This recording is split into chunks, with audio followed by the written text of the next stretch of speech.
Shalom, saudara-saudari yang dikasihi oleh Yesus dimanapun kita berada. Salam jumpa kembali dalam renungan firman Allah pada hari ini. Namun sebelum kita mendengar firman Allah, mari kita persiapkan hati dan pikiran kita. Kita berdoa dalam hati masing-masing. Damai sejahtera Allah Bapa yang melampaui segala akal, itulah yang memelihara hati dan pikiranmu di dalam Kristus Yesus Tuhan kita. Amin. Saudara-saudaraku, firman Tuhan untuk kita hari ini, Kamis 3 Juli 2025, diambil dari Yesaya 60 ayat 18. Demikian firman Tuhan. Tidak akan ada lagi kabar tentang perbuatan kekerasan di negerimu, tentang kebinasaan atau keruntuhan di daerahmu. Engkau akan menyebutkan tembokmu selamat dan pintu-pintu gerbang ujian. Dalam bahasa Batak dikatakan, Dang bi tarbigi uhung si gostang botohan di tanom, manang partabanon dohot hamaguan di parbalhanmu, ikon goaronmu ma akaparitmu hatuaon, jala akka bahamu puji-pujian. Demikian firman Tuhan. Shalom buat kita semua. Saudara-saudaraku, jika kita simak firman Tuhan yang baru kita dengar dan kita ulang-ulangi, di mana firman menyuarakan tidak akan ada lagi kabar tentang perbuatan kekerasan di negerimu. Saudara-saudaraku, kalau kita ulangi kata-kata ini, mungkin kita akan berkata, mungkinkah ada kabar 1 hari, 2 hari, 3 hari, tanpa ada kabar tentang perbuatan kekerasan? Sementara hari-hari yang selalu kita lalui, bisa dikatakan hampir setiap hari kita disuguhkan seperti makanan yang disuguhkan oleh pembawa kabar atau pembaca berita bahwa selalu ada kekerasan, baik itu di tengah keluarga maupun di tengah masyarakat, bahkan di tengah-tengah dunia sekarang ini yang sedang sibuk dalam peperangan. Di tengah keluarga ada suami yang melaksanakan kekerasan terhadap istrinya atau sebaliknya. Bahkan tidak sedikit istri yang dimutilasi atau sebaliknya. Dan ada anak yang tanpa segan dan tanpa rasa takut menyakiti hati orang tuanya, bahkan menghabisinya atau sebaliknya. Ada abang juga yang bertindak melakukan kekerasan kepada saudaranya atau sebaliknya. Saudara-saudaraku, kalau firman Tuhan mengatakan bahwa tidak ada lagi kabar tentang perbuatan kekerasan di negerimu, sementara kita sedang menghadapi begitu banyak kekerasan di tengah-tengah kehidupan ini.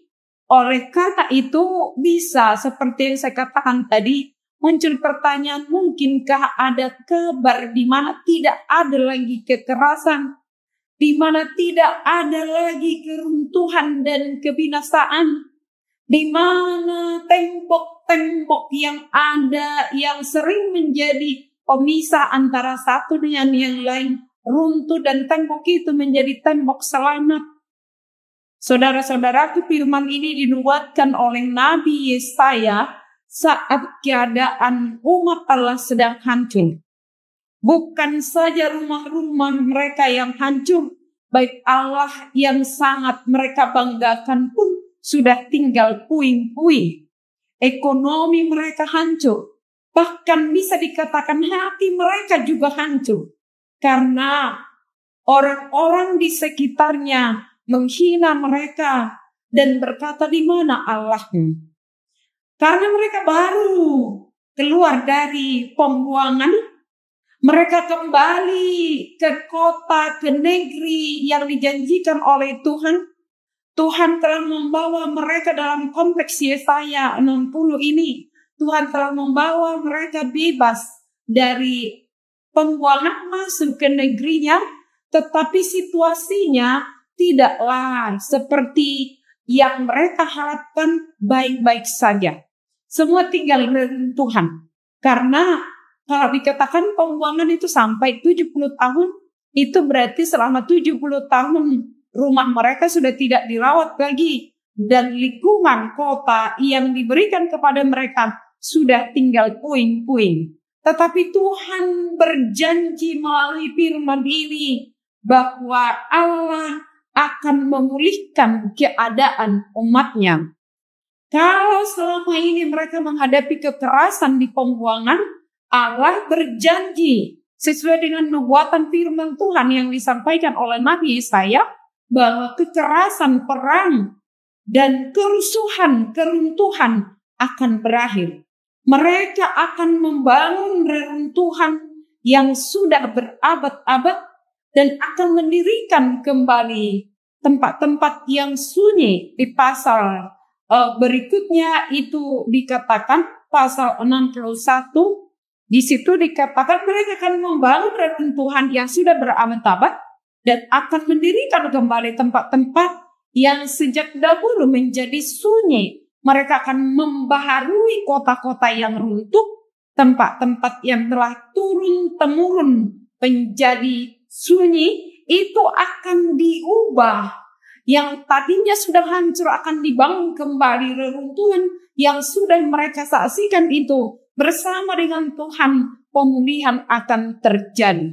Dan dalam hal ini dikatakan, tembok mereka disebut selamat. Hadwaun, sebab Allah yang menjadi tembok api di sekeliling mereka.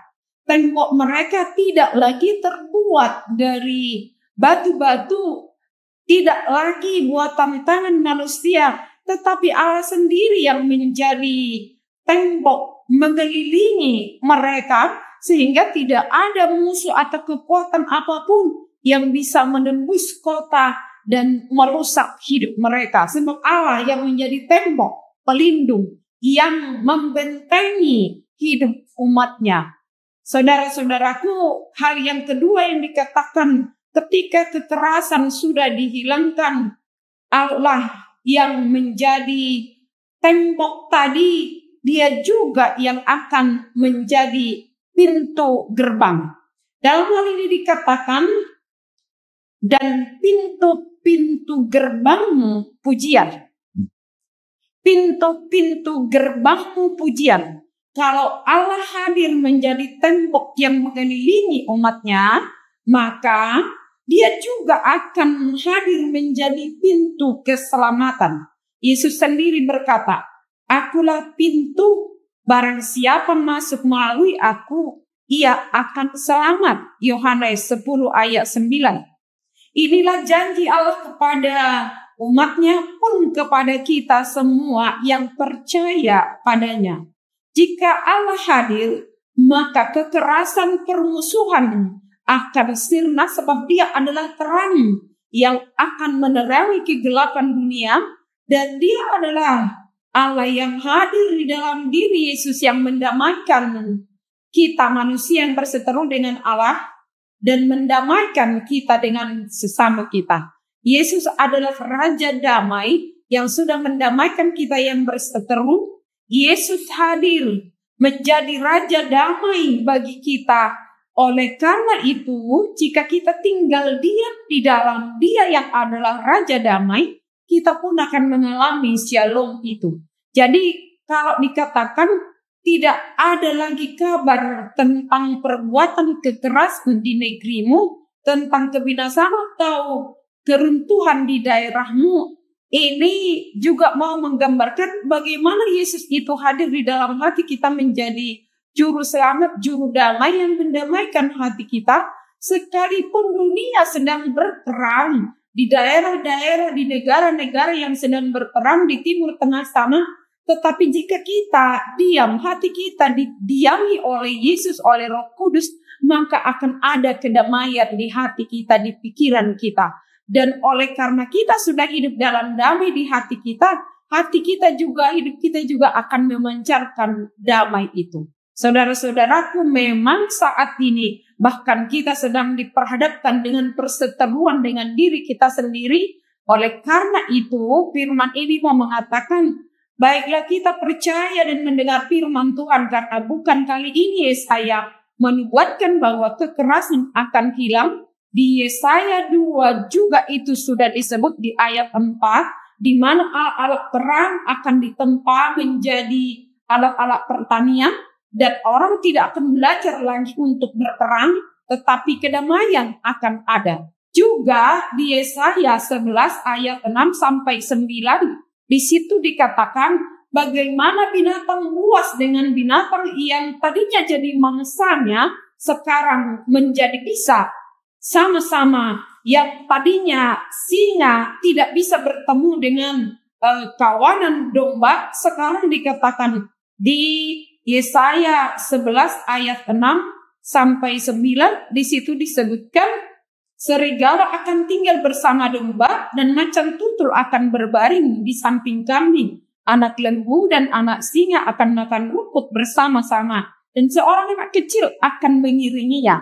Lembu dan beruang akan sama-sama makan rumput dan anaknya akan sama-sama berbaring. Sedang singa akan makan jerami seperti lembu. Ada kedamaian yang tadinya saling memangsa. Ketika Allah hadir, kerajaan Allah dinyatakan ada kedamaian. Tapi kapan itu terjadi? Saudara-saudaraku, ini juga bisa menunjukkan di zaman parusia, di zaman akhir. Tetapi zaman sekarang pun bisa terjadi seperti yang kami katakan tadi. Mari kita buka hati kita dimasuki oleh Sang Raja Damai. Biar hati kita juga boleh berdamai di tengah dunia yang kacau. Dan dengan hati yang berdamai, pikiran yang berdamai, kita juga boleh menjadi pembawa damai di tengah keluarga, di tengah masyarakat.